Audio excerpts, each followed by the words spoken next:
Hello, and welcome to Conspiracy Classroom. What if I told you humans are not the only intelligent species here on Earth? What if there was a species that was more adapt to their environment, much faster, much stronger, practically invisible? And what if I told you they're probably right in your backyard? I'm talking about Bigfoot. And this is like nothing you've ever heard before. So stay tuned on this week's Conspiracy Classroom.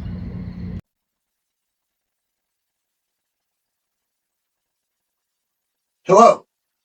Today's topic is one that's very close to the heart. I've always been a seeker of truth, and there's so many conspiracies out there and variations on each one. And then there's contradictory theories. John, is that you, or do my eyes deceive me? There's proof to back each one, and then some.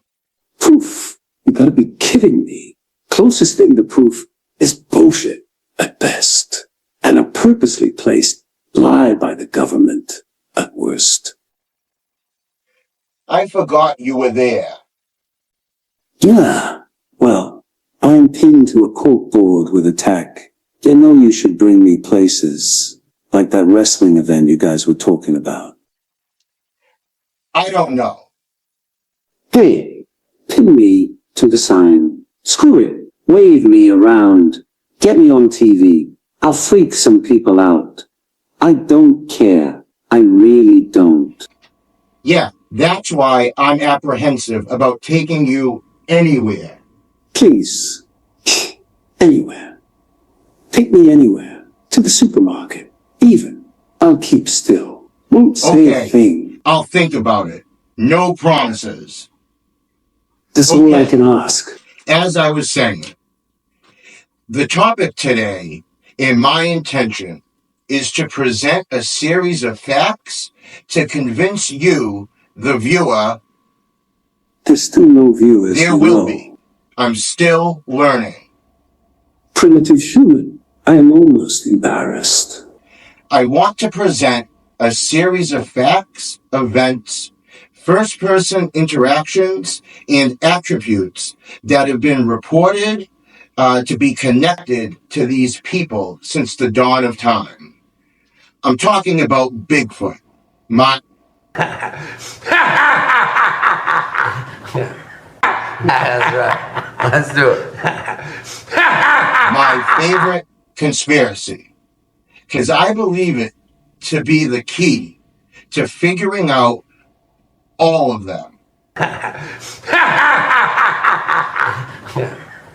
Not me. I'm not connected to the beast. Maybe not you, but I believe we are. Everything is connected. So firstly, the story of the wild man, Bigfoot, Sasquatch, Sabe, Skunky, Wood Booger. I got your booger right here. The Yeti, the Yarrow, the Almasti, the Gugwe, the Grassman, the Wood Devil, and so many more. I want to tell a story that has been told and retold since man could speak and write. He is mentioned on every continent, in the Bible, depicted in Stone Age art. He is representative of certain attributes in all of us, depicted in totem poles, ceremonial masks. Whoa! A face. Only a mother could in love. the eye. No, I am talking about you, my friend. In legends of every culture, even mentioned during wartime. How is it something so prevalent in all our cultures still be considered a fantasy?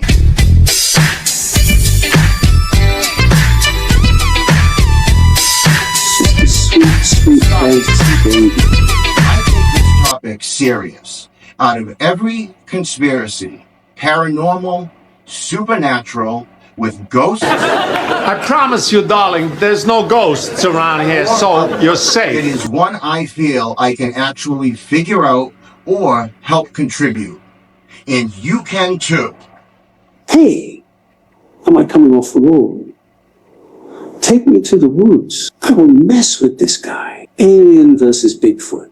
Doing the bullshit. That could work. But anyone can help. Just enter the woods, hike, camp, canoe, etc. But be observant. Some of the best information has come this way. Even the great Teddy Roosevelt recounted a tale told to him about the Bigfoot. So with this video, I'm going to present knowledge we have gained by some of the best first-person witnesses. We'll talk about a few stories and the abilities they do possess, might possess, and probably possess. We will also theorize how they fit into our history and how they fit into the big picture. Also, other cryptids that may be related or have been created in a similar manner. So let's dig in. Oh yes, let's in fact dig in. The stories of the wild men date back to the beginning of time. They are mentioned in the Bible, like in Genesis 25:25. It is said, "The first came out red, all his body like a hairy cloak." So they called his name Esau. You butchered that. And Isaiah Wow. 34:14, What language was that? "The wild beasts of the desert shall also meet with the wild beasts of the island, and the satyr shall cry to his fellow men." And lastly, the most well-known, Genesis 6:4. "There were giants in the earth in those days," and I'm not going to expand on that. I think they're Nephilim story. Summer Make Watchers. of it what Nephilim. you will. The Nephilim. You are treading on Called dangerous territory, Nephilim. my friend. The Nephilim word I'm there willing for to read the comments in 5 Rock years. art, some many thousands of years old, depict what we would interpret as a Bigfoot. Though visually striking, like a lot of our ancient past, we have to apply a certain degree of educated speculation. Located at the Tool River Reservation Yup, that's him. is some of the most well-documented and well-known pictographs showing a tall, upright, hairy figure with long arms and glowing eyes, alongside a woman and child figure, possibly a Bigfoot family. The Yokutus people You butchered that. still Wow. maintain stories What language of was a that? hairy man, a large forest-dwelling being that whistles and avoids humans. Other famous rock art, petroglyphs of large hairy beings with broad bodies and no neck, some with elongated heads, like located at the Chilliwack River Valley in British Columbia. I'm going to butcher this, You butchered that. people Wow. call the What creature language was that? Sasquatch. That's the origin of the term Sasquatch. The being is considered a spiritual and physical entity, a guardian of the land. It's not an animal. Also located at the Bluff Creek area in Northern California, nearby the Hoopa and Karuk tribal petroglyphs sometimes depict tall figures with wide stances and finger-like hands. The Patterson-Gimlin film was filmed in this area, reinforcing local lore and visual continuity. Patty, what a tease. I took her No, out. you didn't. Fuck you. Seriously, my guy? No. But you can imagine it, all right? Am I right? Other rock art in Wyoming, Utah, and all over the globe. like in Australia, Russia, Europe, India, everywhere. So remember this. Point number one. These beings have been talked about just as they have been depicted throughout history. Many Native American tribes across North America have oral traditions, ceremonial masks, totem poles, and carvings depicting Bigfoot-like beings, each with distinct names, personalities, and symbolic roles. These beings are usually not just animals, but spiritual, ancestral, or even interdimensional figures that straddle the line between myth and reality. You have to look at what they are drawing and making, and the descriptions given. Look at these depictions of the hairy man of the woods. Looks like a human gorilla, right? Or some type of a large hominin. Looks like my mother-in-law. This is before European settlers knew of the Western lowland gorilla. What you would picture when you picture a gorilla. Before it was even known by Western cultures, until the 1850s about. And here in the Americas, North and South, there is no large hominins now or ever has been. In Central or South America, we have smaller capuchins, howler monkeys, or spider monkeys. Nothing even close to what's depicted by our Stone Age ancestors or in any Native American cultures. So what gives, right? Yeah, ask an abductee, they know. I give it good. I don't want to hear that. Come on. Many Bigfoot researchers often talks about Gigantopithecus, an extinct genus of ape that lived in southern China from about 2 million to approximately 300,000 to 200,000 years ago during the early to middle Pleistocene era.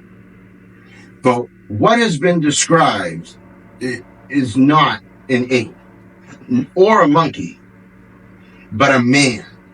Many even spoke to them or spoke about them as a tribe or a clan. So that rules out any type of ancient gorilla. The next suspects are Neanderthal man, which I don't believe we even depict them right, and I don't think it's even close. Pictured here from the book Them and Us is a fairly new theory of what they look like, described as a super predator. But we have Neanderthal DNA, so if this was them, it'd be easy to prove. Next is Denisovan man, an extinct group of archaic humans who lived in Asia from 285,000 years ago to about 25,000 years ago. But we have their DNA also. Baby. You humans could learn. Speaking of which, That is they the got my DNA. thing I have ever Not hard, heard. scattered across the galaxy. And the local Holiday Inn. Then there's Paranthropus or Australopithecus, which are related hominin groups. But Paranthropus is sometimes considered a subgroup of Australopithecus. Paranthropus is often referred to as the robust Australopithecus, while other Australopithecus species are gracile. The debate lies in whether Paranthropus is a distinct genus or a group within the Australopithecus duo. Due to its robust features, like large jaws and teeth and strong chewing muscles, You butchered that. Wow. What language was that? and strong chewing muscles, that all describes Bigfoot to a T. However, we are progressing on gathering DNA from this group, and given their description, we have a possible candidate. Now picture this. Oh, I remember this. I gotta do something about it. Yeah, go ahead. Try it. I dare you. So, picture, it's 30,000 years ago. The Bering Land Bridge, which connects Asia to North America, exists.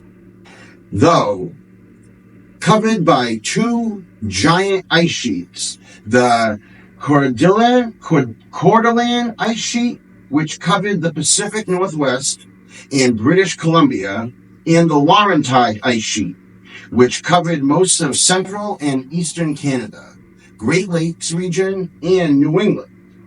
But between them was an ice-free corridor, a verified migration route, a massive ecological pathway during the Ice Age that brought people and animals to the Americas, producing some of the largest and vicious megafauna to ever grace our planet. Mammoths, bison, brown bears, sloths, saber-toothed cats, camels, llamas, lions, direwolves, and many more came from Asia and evolved into some of our largest and most dangerous animals to ever walk the earth. Sounds like a place I'd like to be. The Smilodon saber-toothed tiger, the 12-foot short-faced bear, the American lion, giant bison, and others. So these animals cross from Eurasia to North America and become the largest, most cunning versions of themselves. What is to say a type of early hominin didn't do the exact same thing? You don't have to take a giant leap to land here. Our American ancestors were seeing and interacting with something man-like, looking similar to a cross between us and primates. Now that you have a starting point on where Bigfoot likely came from, along with a brief history, let's discuss the behavior often described in these encounters. They are the same across the world and throughout time. Rock throwing is often the first experience you'd have when coming across Bigfoot, often used as a warning to back off. We don't want you here. Other starters include a nasty smell wafting across one's nose, smelling of garbage, sulfur, rotten meat, acid, any number of nasty smells. I got your nasty smell right here. Then there is from distinct whoops that travel for miles, growls so deep, so loud, and so long, it fills anyone within earshot with a deep vibration and feeling of dread. This is where the theory of infrasound comes in. Infrasound is a type of acoustic oscillation with a frequency below the low hearing limit of human audibility, typically below 20 hertz. While it is often mistakenly thought of as inaudible, infrasound can still be detected and perceived by humans at sufficiently high levels, primarily through vibration, which we mentioned. It can have various effects on humans, including physical symptoms like headaches, dizziness, and nausea, as well as psychological responses like anxiety and fatigue. Then there are the tree knocks, thought of as a form of communication. All this before you even see anything. These sounds and smells are again reported worldwide and for centuries. Now, since we are approaching this topic as a type of hominid, what about language? Well, that too has been heard, described and recorded, often called samurai chatter.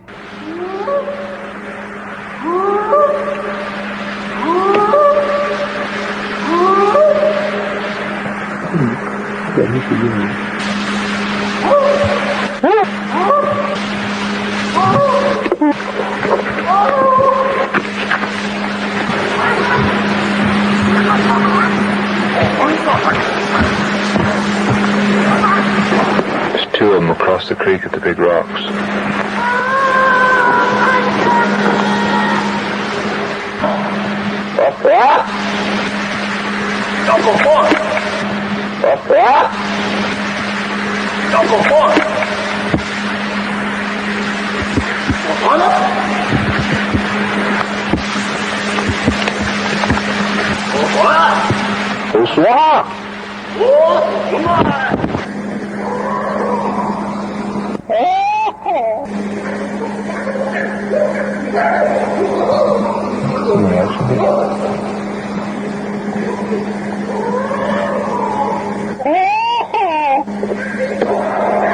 You can hear it, right? Shut it off. More. Now I'm going to diverge quickly Please. and Your apply my nightmares. own theory. You know you got one of these also pinned to the wall. Which are created or evolved next to each other will often have certain similarities, shared phonetic features due to geography, migration, contact, even between languages that are closely related genetically. So if this thing did come from Asia, samurai chatter, what we're calling it would certainly fit this mold. Along with sightings of them fishing, hunting, weaving grass baskets for their young, and stories of even trade between this group and other native tribes. These are all characteristics of intelligence, human intelligence. That is nothing to brag about, you know. That is nothing to brag about. The things I've seen They you are do. very territorial. Nasty. Like mentioned, often warning those of us who venture a little too close. They will pace an individual they are running out of the forest, just far enough to not see, but close enough to hear and smell. Honestly, I've gone looking. I still do. And it has to be horrifying. Like I said, you humans are not so sharp.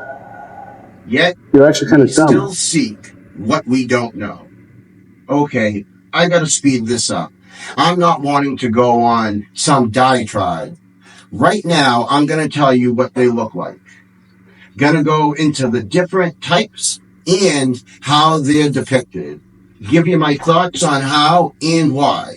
Then bring you up to date on what's currently and has been done to further this field of research. Oh, I cannot wait.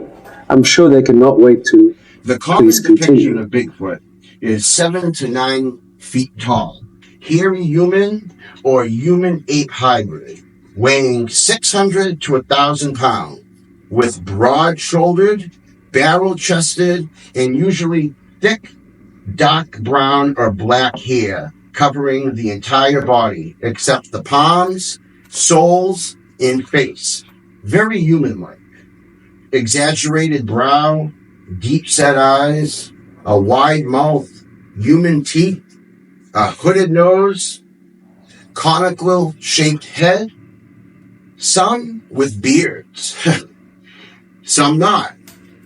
Hunters who have managed to get a scope on these often say they couldn't shoot it. It looked too human-like, able to convey emotion and thought through its facial expressions. Very intimidating. This also best describes the Sasquatch. Here in North America and around the world, there are variations on this in every size and shape. The Yeti, often sighted in the high altitudes of the Himalayas, along with the heavily forested lowlands. They are shorter than the North American Bigfoot, coming in at 5 to 7 feet tall, covered in white or gray fur, adapted perfectly to colder climates. Having a more stocky, hunched, gorilla-like posture. In 2014, a gentleman named Brian Sykes ran a study called the Oxford Lasan You butchered Collateral that. Hominin Wow. Project. What language They was that? collected 30-plus hair samples attributed to Bigfoot, Yeti, or Sasquatch from around the world. Interestingly, the samples from the Himalayas matched an ancient polar bear species that went extinct around 70,000 years ago. I don't care. That, in and of itself, needs to be further researched. They won't. They never spend money on the cool stuff. Just here in North America, we have several variations of the classic Bigfoot.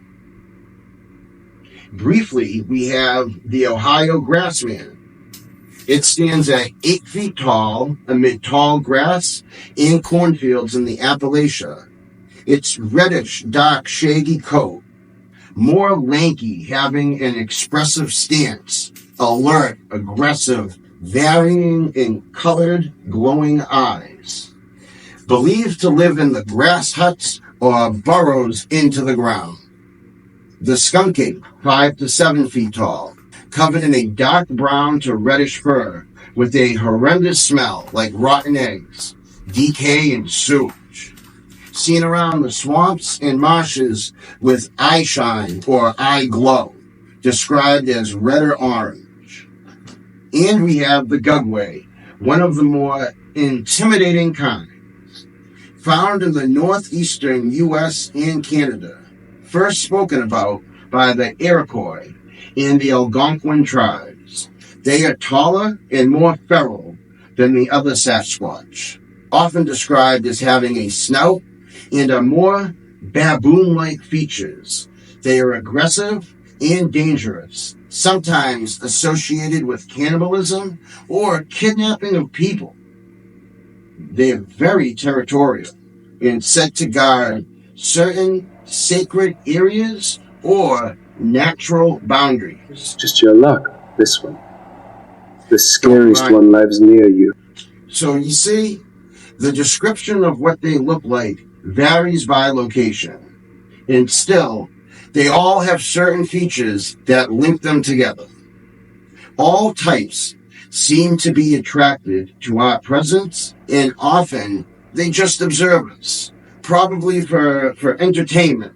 That's why they stay away. You humans, They you're freaking crazy. Are attracted to females and children. It's also been reported they mimic our cries for help and screams to try and lure individuals into the woods. Why? Well, we can only speculate. Ask anybody who's seen one. They will give you 1,001 reasons to, and why they are such noble protectors of the forest. To others, they're dangerous beasts to be avoided at all costs. And to most, shy, observant beings who wish to avoid contact at all costs. Like me.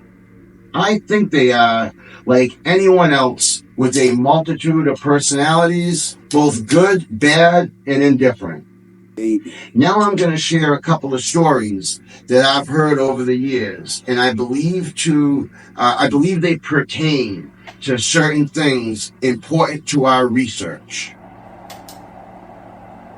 A lone Marine stood lookout one night at a mountain base in Afghanistan. Nothing but open desert and jagged rock. Then there was movement. Behind a boulder cluster, a massive heat signature appeared. It was large. Very large. He assumed it had to be a group of Taliban fighters. He called it in. An A-10 Warthog swung back toward the location. The pilot activated his targeting laser, a FLIR-guided beam invisible to the human eye. But suddenly a massive, hairy arm rose from behind the rocks. It shielded its face from the laser. Some believe this confirms a theory that Bigfoot can see infrared, motion sensors, even the lasers used by trail cams and floodlights. Like it could see it, like it knew. Then came the eyes, which were glowing, a flash of yellowed teeth, and a roar that rattled the bones. It stood tall, wide, black as night, then vanished into the hills. Over the comms, the pilot asked, "Did you see that?" In January 2019, 3-year-old Casey Hathaway vanished from his grandmother's yard in rural North Carolina. Leaving the front door open, he ran, disappearing in the woods that surrounds the family plot of land. After noticing he was gone, Casey's grandmother frantically searched before calling authorities. For nearly 2 days, search crews combed the forest until, miraculously, he was found alive. Through thorny brush, they noticed a lone boy, wet but unharmed on a small piece of rock in the raging waters of a stream. He claimed the bear kept him company, but experts say no bear would protect a child and no bear has ever nurtured a human. Also, how did he get to that small piece of real estate in the water? Some believe Casey wasn't talking about a bear at all, but something else. Casey was found in a previously searched area past waist-deep water, in conditions he shouldn't have survived. Maybe something brought him there. Maybe something was watching over him. Along with 911 calls. 911, what are you reporting? With someone or something crawling around out here.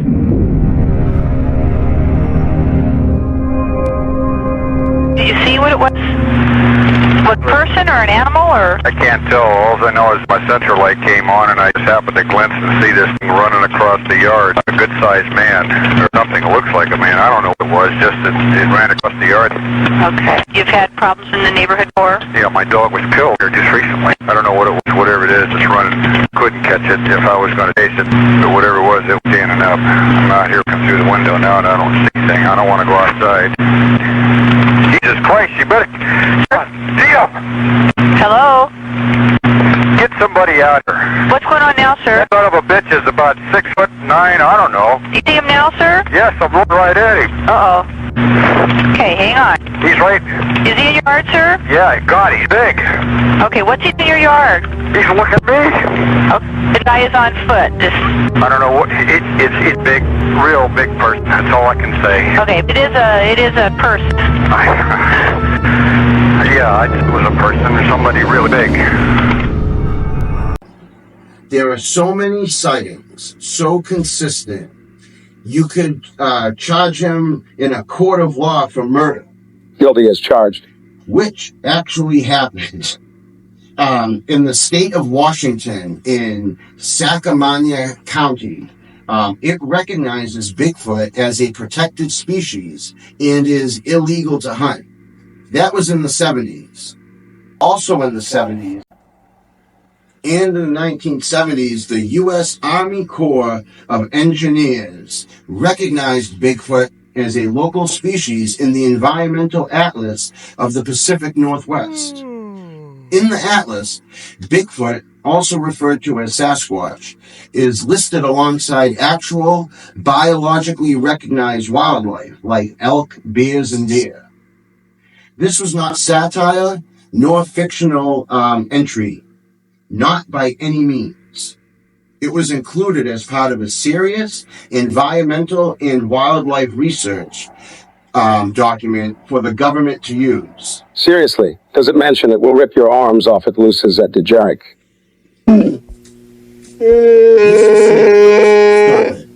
Serious as sea monkeys? Bigfoot or Sasquatch is also mentioned in some state park guides, notably in Washington, Oregon, and California. This includes Bigfoot sightings as part of tourism materials or in local folklore sections. Another government agency that took Bigfoot seriously was the FBI. Oh, here we go. In 1977, Peter Byrne, a respected cryptozoologist, submitted a hair and tissue sample to the FBI requesting formal analysis. So they responded seriously, despite no criminal case showing the weight the Bigfoot mystery held in the public discourse. In 2019, under the Freedom of Information Act, the FBI released 22 pages of documents detailing the exchange with Byrne. Despite the disappointment, it was historically significant. It confirmed that the FBI had taken a Bigfoot inquiry seriously enough to respond and test the sample.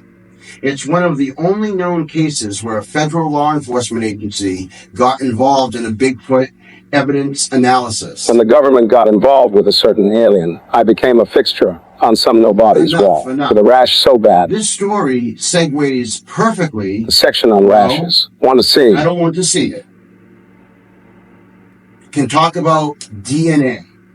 Yes, we have collected Bigfoot DNA, called the Bigfoot Genome Project, led by Dr. Melba Ketchum in the 2010s to 2015.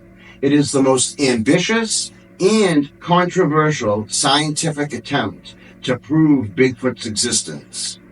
It was a 5-year study of over 100 DNA samples allegedly collected from Bigfoot sightings across North America. What they found in the mitochondrial DNA suggests the material lineage is from Homo sapiens. Why? And in the nuclear DNA, it was found to be non-human, an unknown primate, which doesn't match any known species in existing genetic databases. This suggests a hybrid origin between a human female and a mystery hominid around 15,000 years ago. This should be front page on every station, newspaper, discussed in universities across. You're the same people who decreed Clovis first and ruined countless people's careers. Her study was rejected for lacking scientific rigor and peer review. Dismissed it for lack of transparency, questionable methodology, publishing it in a self-created journal where the data was not repeatable by third parties. But that doesn't tell the whole story. She had multiple independent labs which came up with the same results. Her procedure was approved and followed. So they said there were contaminants, which was highly unlikely. She did not specify where the samples came from or what research she was conducting, which led many labs and scientists to be excited and had a lot of questions. But once the topic of Bigfoot was finally mentioned, almost every lab, science journal, and experts, they all backed out, refusing to allow their work to be published or spoken about. Many threatened legal action if attached to the study, even with hair samples showing medullary structures. Wow.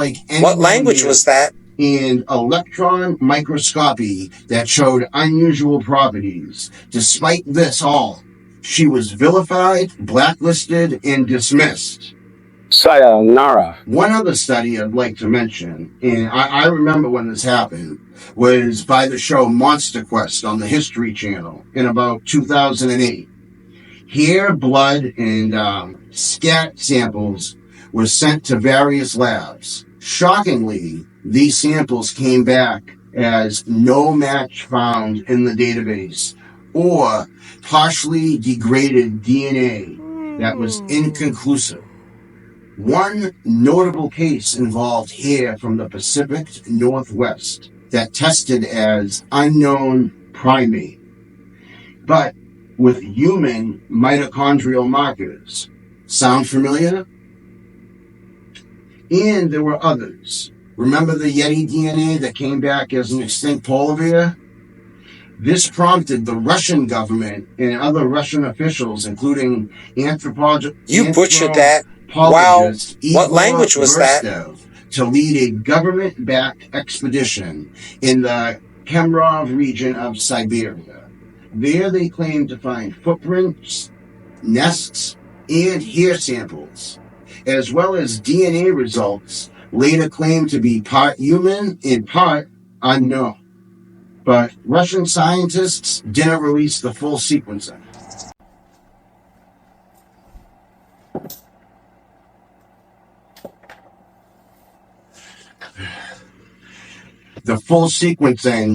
Or grant lab access, resulting in scientists accusing them of sensationalism and dismissed any findings. The scientific community didn't accept Putin's Russian study. Get the hell out of here. Only ongoing study accepted by the academic community is by Jeff Meldrum. Oh, I remember this. He is an expert out of Idaho State University. His work on studying the dermal ridges seen on the plaster casts of Bigfoot prints, along with the mid-tarsal break in the foot. That's right. Let's do it.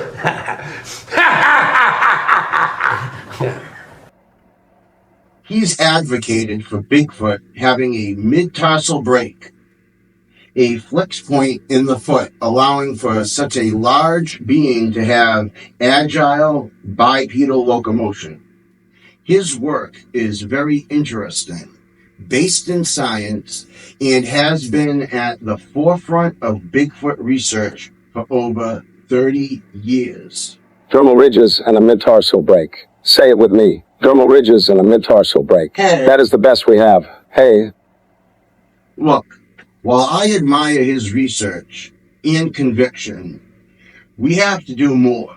If this is the best we got, Steve knows. Lastly, can we talk Bigfoot without talking about the Whoooo? I love Wu-Tang Clan. Wu-Tang is for the children. The RZA, the Jizza, the chef, the pizza. Well, I'm hungry. The Whoooo refers to the unexplainable or supernatural attributes given to Bigfoot. Mind speak, aka ESP, using telepathy to communicate. Many have reported this, including Survivor Man himself, Les Stroud. Yeah. Love him or hate him. You want some excellent Bigfoot content? The director's cut of Survivor Man Bigfoot is excellent. There's the eye glow, not eye shine. The color of glow is said to represent their mood or intention, like a scary moon ring, with bluish green meaning to be peaceful. Amber means alert. Amber Alert. Perfect. Makes sense. A heightened sense of awareness. In red being leave now. I'm pissed and dangerous. Me and him. This eye glow has been reported since man stepped on this continent. Other Whoooo traits being researchers report having their batteries drained, their phones not working, and other electrical disturbances. I have a theory on this. Not yet, though. It's coming. They also possess the ability to vanish into thin air, tracks that stop abruptly. A being this size hiding behind a small tree and still not being seen. Superhuman strength, speed, and stamina. We know so little. Lastly, just going to offer my 2 cents and some questions we should be asking. The eyes glowing, the draining of the batteries, the disappearing. I think this is all leads to Bigfoot can absorb and retain an electrical charge. They use it to illuminate their eyes, to make them glow. But also, I think they store the energy so they can slip out of this dimension into a pocket between dimensions, a place known as the ether. They use said energy to create a plasma bridge between our world and where we cannot see, the ether. They can slip back in or out at their very whim. This would also explain why they can't be located, and why a being who looks like a relic of our past still haunts the forests to today. It is my belief they are half unknown hominid, and what I'd consider half ultra-terrestrial, and half human, whatever. This suggests genetic manipulation in our ancient past. I don't find that to be too far-fetched, do you? I will expand on this in a future video. Great, thank God. Not today. Lastly, they live in a multitude of ecosystems seamlessly. Unlike humans, who must alter our surroundings to suit our needs, Bigfoot perfectly adapts to the rainforest, desert, snow, high elevations, swamps, tropical weather, more temperate weather, pine forests, and anywhere in between. Humans could learn a lot. Freaking virus. Look at any map of sightings. They aren't all connected in the vast open forests away from humans. A lot of sightings take place right in our own backyard. It is my strong belief that they frequent our fields, woods, state parks, forests, and even backyards. In any town, no matter how rural or urban, that is connected to a state forest or land. All we need to do is open our eyes, hone our senses, and be aware. They're out there, peeking in our windows, traversing our fields, and hunting our woods.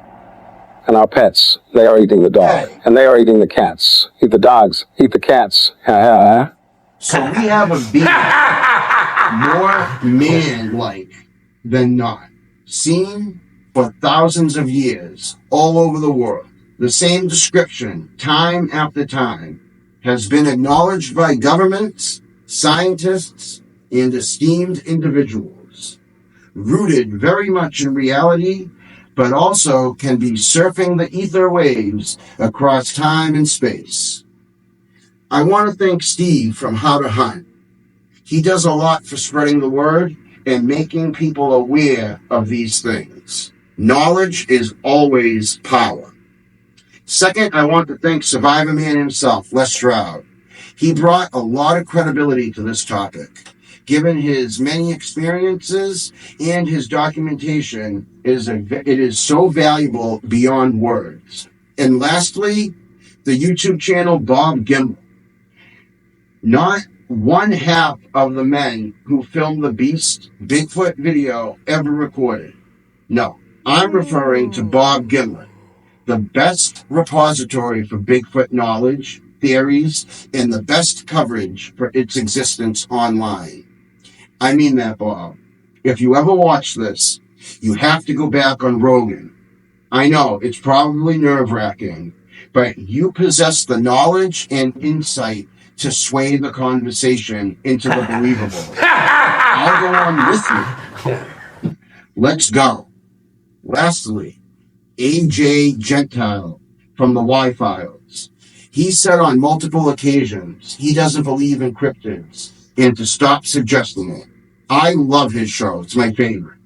He does the due diligence when researching and presenting arguments. But dog, you couldn't be more wrong on this. I've presented the best evidence and the thought process to support the existence of a relic hominin living and thriving in the forests across North America and the world. Thanks for listening. Good night. That is the best we have. Hey. That's not how we end the show. Fuck you.